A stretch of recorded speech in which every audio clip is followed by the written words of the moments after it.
Welcome to this week's episode of 0 to a Million, brought to you by Unstack. I'm your host, Zach Rego. Today, I'm joined by Nathan Latka, host of the Top Entrepreneurs podcast, author of How to Be a Capitalist Without Any Capital, and CEO of Founderpath, the new way SaaS founders are getting money without selling equity. Nathan, thank you for coming on today. Zach, you bet, man. Thanks for having me.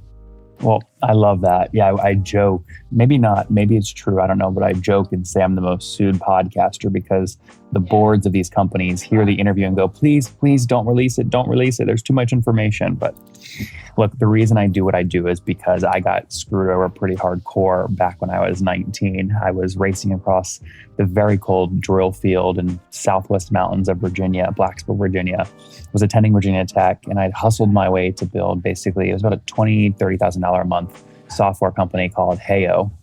And one day I got this inbound email from an investor saying, we'd love to invest. And Zach, I had no idea what investing meant. I literally replied, what does that mean? Right. And eventually it ended up them putting in $2.5 million into the company. And the reason that was an issue was, and in fact, my legal team was not happy that I put this in the book, but I literally put this in the book on page 243. You'll see this LOI that I got right there from Eye Contact. And you'll see here the actual price that they were going to pay to acquire my first company. And the issue with this was it was a $6.5 million offer, and I couldn't accept it because the founders wanted, or the investors wanted, like 100x return. So that's why I ended up launching the podcast and saying, you know what, I'm going to only focus on, bootstrap founders building a great living, making profitable cash flows from their SaaS businesses. What ended up being the outcome from the business, and were you able to get them that return, or was it the worst decision they've ever made? It wasn't the worst decision they ever made because everybody wanted in. I mean, we were oversubscribed, all the things you always read about in the press, right? We had all that going for us. The issue was it wasn't the best thing for me, the founder. It's not the best thing for you guys listening right now, dragging and dropping together no-code tools to launch your MVP, passing your first $1,000 in revenue.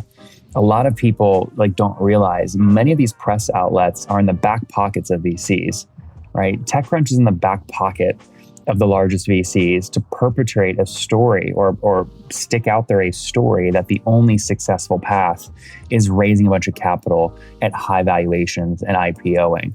And I'll tell you what, and I didn't know this. I only know this because I've interviewed over 3,000 founders now for my podcast, The Top Entrepreneurs.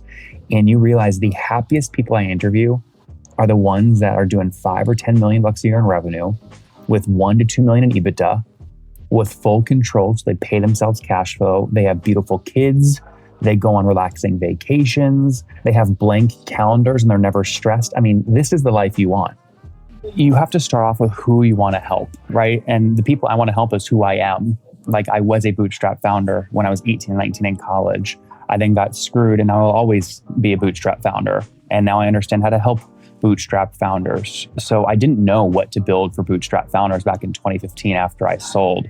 I just made the bet that if I built a massive media brand around bootstrap founders, that I'd figure out how to help them even more later on. And so that's how Founderpath came to be. But again, the podcast continues to grow.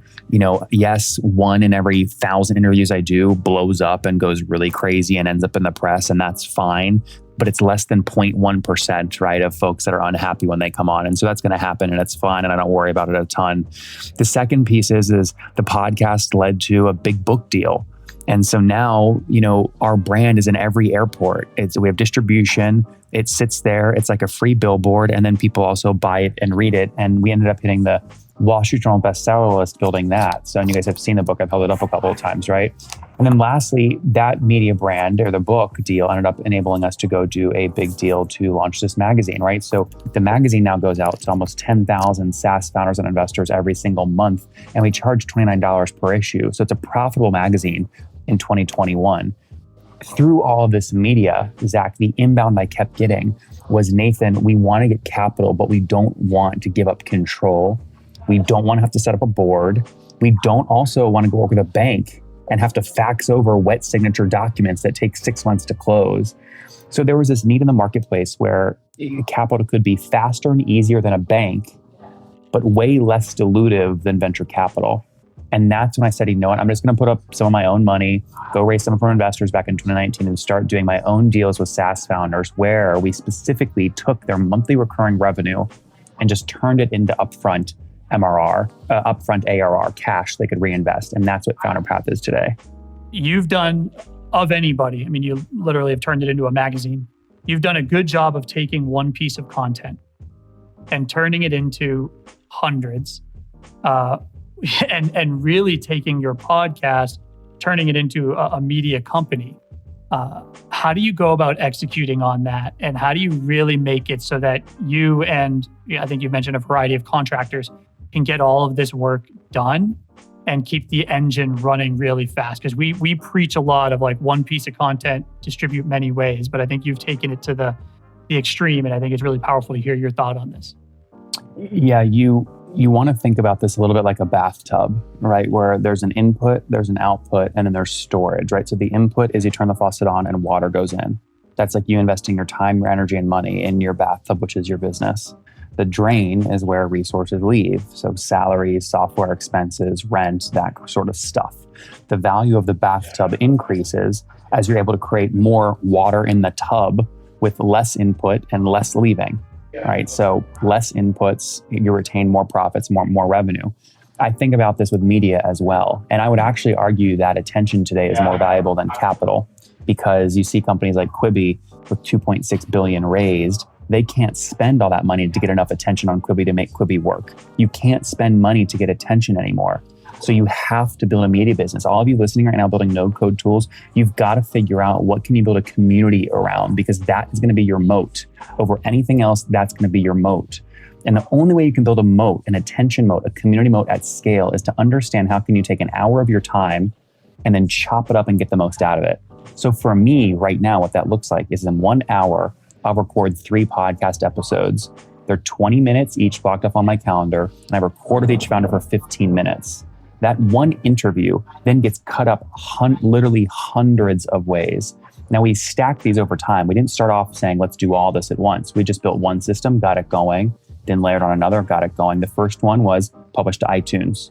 Then a couple months later, we said, okay, now let's put it on YouTube, right? Then we said, you know what? Let's take that podcast interview and format it, a transcription, and make it a part of the magazine, right? So now we've got one input of my time, one chunk of my calendar of 20 minutes makes almost the whole business run, from YouTube to the podcast, to the magazine, to Founderpath, to the book, to all this other stuff. And so that's what I encourage founders to think about, is how can you get the most leverage off 1 hour of input of your time?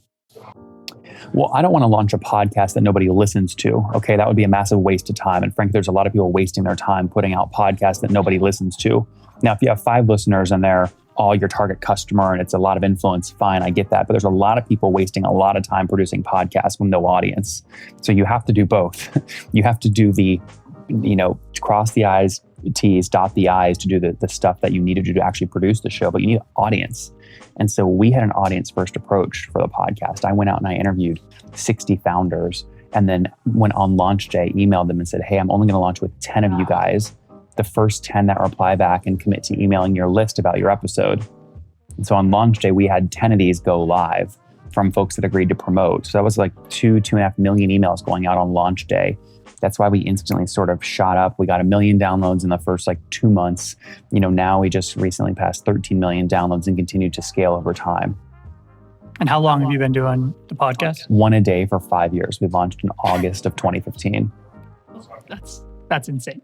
Nathan, thank you so much for joining us. This is the 0 to 1 Million podcast. Please subscribe if you want to hear more stories like this one and more strategies to scale. Nathan, thank you so much for joining me today.